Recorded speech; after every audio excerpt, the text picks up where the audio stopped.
მშვიდობის საქართველოს დღეს 15 იანვარია უყურებთ კურიერს 9 საათზე. საქართველოს მთავრობის მეთაურის ვიზიტი აბუ-დაბიში დასრულებულია. პრემიერი მდგრადი განვითარების კვირეული სამიტზე სიტყვით გამოვიდა. ლიდერთა დიალოგის მთავარი თემა იყო შუადერეფანი და ევროპისა და აზიის დაკავშირება ენერგიის მეშვეობით. ირაკლი კობახიძემ საერთაშორისო პლატფორმაზე ისაუბრა საქართველოს როლზე, მის სტრატეგიულ ადგილმდებარეობაზე, ინფრასტრუქტურულ პროექტებზე, ანაკლიის პორტის მშენებლობაზე, შავი ზღვის კაბელსა და ქვეყნის ევროინტეგრაციაზე. მანამდე კი საქართველოს მთავრობის მეთაური არაბთა გაერთიანებული საამიროების პრეზიდენტ შეხვდა. შეხვედრისას ყურადღება გამახვილდა ორმხრივი ურთიერთობების განვითარების დინამიკაზე, რასაც ხელს უწყობს მჭიდრო პოლიტიკური კავშირები. ირაკლი კობახიძემ ასევე შეხვედრები გამართა აბუ-დაბის პორტების ჯგუფის რეგიონულ დირექტორთან, ერთ-ერთი უმსხვილესი საინვესტიციო კომპანია დამაკ პროპერტის დამფუძნებელთან, კომპანია პრიპკოს აღმასრულებელ დირექტორთან და უმსხვილესი დეველოპერული კომპანია იგლ ჰილსის დამფუძნებელთან. მთავრობის მეთაურმა კიდევ ერთხელ გაუსვა ხაზი საქართველოს ისტორიაში უმსხვილესი საინვესტიციო პროექტის განსაკუთრებულ მნიშვნელობას და აღნიშნა, რომ ის ქართული ეკონომიკის განვითარებას ახალ სტიმულს მისცემს. მასშტაბური საპროტესტო გამოსვლების მე-19 დღე ირანში ქვეყანა ისევ სრულ იზოლაციაში რჩება. ლოკალურად მუშაობს ილონ მასკის სტარლინკი, თუმცა ყველა მოქალაქეს მასზე წვდომა არ აქვს. დახურულია თეირანის საჰაერო სივრცე. გარდაცვლილ დემონსტრანტთა რაოდენობა ბოლო ცნობებით 12,000 აჭარბებს, თუმცა გარკვეული წყაროები ამტკიცებენ, რომ მოკლულია ათობით ათასი. დაღუპულებს შორის არიან ბავშვები, მოხუცები, ქალები და პოლიციელები.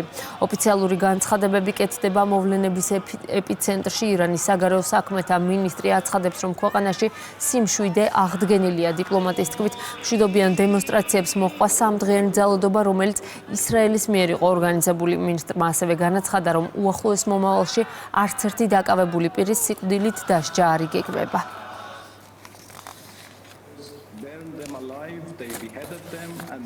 ირანში არსებულ ვითარებას და მასშტაბურ არეულობას შეერთებული შტატების პრეზიდენტი კიდევ ერთხელ ეხმაურება. დონალდ ტრამპის განცხადებით, ამერიკულ მხარეს მიაწოდეს ინფორმაცია, რომ ირანში სიკვდილით დასჯის პროცესი შეჩერებულია. კითხვას ეგეგმავს თუ არა ვაშინგტონი თეირანს თავს დაესხას და ამ ფორმით ხელისუფლების შეცვლის პროცესი დააჩქაროს. ტრამპი პასუხობს, რომ ამ ეტაპზე მისი ადმინისტრაცია ისლამური სახელმწიფოდან შემოსულ ინფორმაციას სწავლობს და აკვირდება, რის შემდეგაც მიიღებს კონკრეტულ გადაწყვეტილებას. ვაცნობეს და საკმაოდ მკაფიოდ გვითხრეს, რომ ირანში დემონსტრანტების მკვლელობა შეჩერდა, ხოლო დაკავებულების სიკვდილით დასჯა არ იგეგმება. თუმცა ინფორმაციას ამ ეტაპზე ვამოწმებთ და მალე გავიგებთ, რას ნიშნავს ეს ყველაფერი. ბოლო რამდენიმე დღის განმავლობაში ბევრი ადამიანი საუბრობდა, რომ დაკავებულებს სიკვდილით დღეს დასჯიან. მერწმუნეთ, ეს თუ მოხდება, ყველანი ძალიან გაუბრაზდებით. თუმცა მაინც კიდევ ერთხელ ვიმეორებ, ვნახავთ, როგორ წარიმართება პროცესი.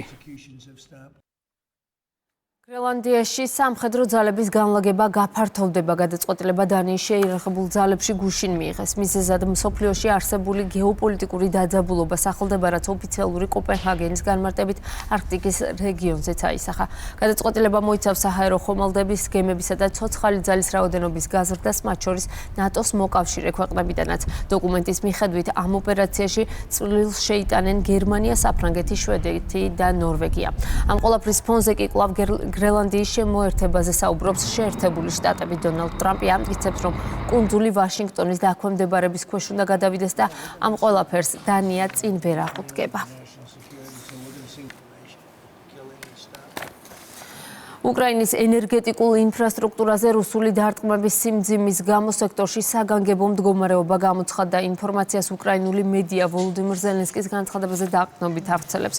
ომში მყოფი ქვეყნის პრეზიდენტმა ხაზგასმით აღნიშნა, რომ რუსეთის დარტყმების შედეგები ძალიან მძიმეა, რასაც კიდევ უფრო ართულებს ამინდის გაუარესება. სარემონტო ბრიგადები, ენერგეტიკული კომპანიები, მაშველები და კომუნალური სამსახურები ახლა ყველა სადღეღამისო რეჟიმში მუშაობს, რათა ქვეყნის მასშტაბით ელექტრომომარაგება აღადგინონ. აღსანიშნავია, რომ უშუქობა განსაკუთრებით ურთულებს ყოფას რეგიონებს, სადაც ტემპერატურა -20 გრადუსამდეა. რთულ მდგომარეობას ქვეყნის შიგნით ახლავს უკრაინის კრიტიკა პარტნიორებისგან სამშვიდობო შეთანხმებასთან დაკავშირებით. შტატების პრეზიდენტის განცხადებით, პოტენციურ შეთანხმებას არა რუსეთი, არამედ უკრაინა აფერხებს. როიტერსთან ინტერვიუში ტრამპმა განაცხადა, რომ ვლადიმერ პუტინი მზადაა უკრაინაში შეჭრა დაასრულოს, ხოლო ვოლოდიმირ ზელენსკი ამ პროცესში თავს იკავებს.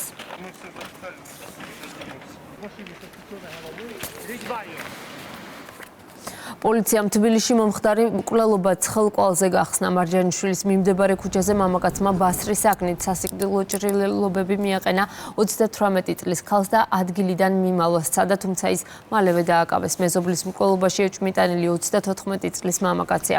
გამოძიება სისხლის სამართლის კოდექსის 108 მუხლით მიმდინარეობს, რაც 15 წლამდე პატიმრობას ითვალისწინებს.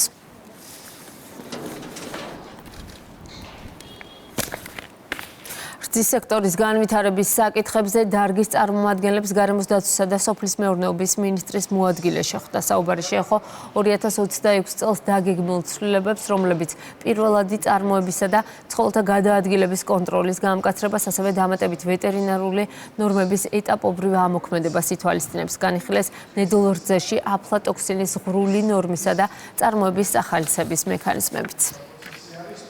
ჩვენ ქონდა რამოდენიმე საკითხი მიმდინარე გასავლელი იმ გამოწვევებთან დაკავშირებით, რომელიც დღეს მდგომარეობით არის ბაზარზე და ამ სექტორში ზოგადად და ასევე ვისაუბრეთ იმ სამომავლო გეგმებზე, რომელიც მიმდინარე წლიდან იქნება ჩაშვებული გარემოს დაცვისა და სოფლის მეურნეობის სამინისტროს მხრიდან და დაიხმარება როგორც ადგილობრივ სექტორს, ასევე საბოლოო მომხმარებლის ინფორმირების კუთხით იქნება წინ გადადგმული ნაბიჯები. გაჟღერდა ის, რომ მოქმედი კომიტეტების და სამუშაო ჯგუფები შეიქმნება, რომელიც მომავალში იმ საჭირო საკითხებზე ისაუბრებენ, რაც ზოგადად დარგს აღელვებს. სამინისტრო მზად არის წარმოადგინოს თავისი წინადადებები დარგის განვითარების, კონტროლის მექანიზმების გაუმჯობესების ერთი მხრივ, რომელიც ერთობლივად მიმუშავებდა და თვითონ ძალიან წარმატებულ ნაბიჯებს გადავდგამთ ამ მიმართულებით.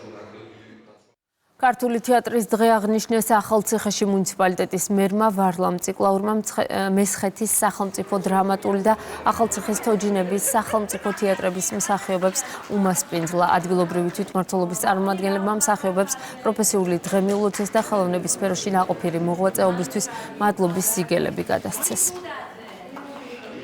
პირველი შემთხვევა, რომ ჩვენმა შესანიშნავმა ქალაქის მერმა აი ეს ერთობლივად შეკვრიბა დრამატული თეატრი, მესხეთის და თოჯინების თეატრი. გარწმუნებთ, რომ შესანიშნავ პიესებს, შესანიშნავ დრამატურგიას, შესანიშნავ სპექტაკლებს ვაჩუქებთ ჩვენს მაყურებელს. მინდა მოგილოცოთ პირველ რიგში თეატრის დღე. ეს დღე ჩვენთვის მსახიობებისთვის არის განსაკუთრებული დღე. მადლობა ყველაფრისთვის ქალაქის მერს, ბატონ ვარლამ ციკლაურს. ეს იყო ძალიან დიდი დამსახურება ჩვენთვის. მისი სითბო, მისი ყურადღება. და იმედი მაქვს, რომ ეს გაგრძელდება და იქნება ტრადიცია. 14 იანვარი ქართული თეატრის დღეა, დღევანდელი დღე მიულოცე მესხეთის თეატრის მსახიობებს, შემოქმედებით ჯგუფს, ახალციხის თოჯინების თეატრის მსახიობებს, ადამიანებს, რომლებიც წლებია ემსახურებიან ჩვენს მესხეთს, სამცხი ჯავახეთს. მე მინდა ყველა თეატრალს წარმატება უსურვო და წინსვლა. ქართული პროფესიული თეატრის დღესთან დაკავშირებით ბათუმის დრამატულმა თეატრმა რიგით 157 სეზონი გახსნა. სცენაზე მაყურებელმა დავით კლდიაშვილის ნაწარმოების მიხედვით დადგმული დარისპანის გასაჭირი იხილა, რომლის ინსცენირების ავტორიც გიორგი კაშია. ქართული თეატრის აღდგენის დღეს აგრეთვე და დღეს ასევე ბათუმის თეატრში გაიხსნა კიდევ ერთი საინტერესო სეზონი და ქართული თეატრი არის უსასრულო ჯაჭვი, რომელსაც ძალიან ბევრი საინტერესო რაღაც შეუძლია შეთავაზოს ქართულ მაყურებელს. ულოცავ ყველას ქართული თეატრის დღეს, ასე ვთქვათ, და დღევანდელი პრემიერით რას მაგაც სანერვიულო იყო, იმიტომ რომ დიდი ხანი სეზონი არ ქონდა გასვლილი, დღეს აი ესე შესანიშნავ დღეს გავხსენით.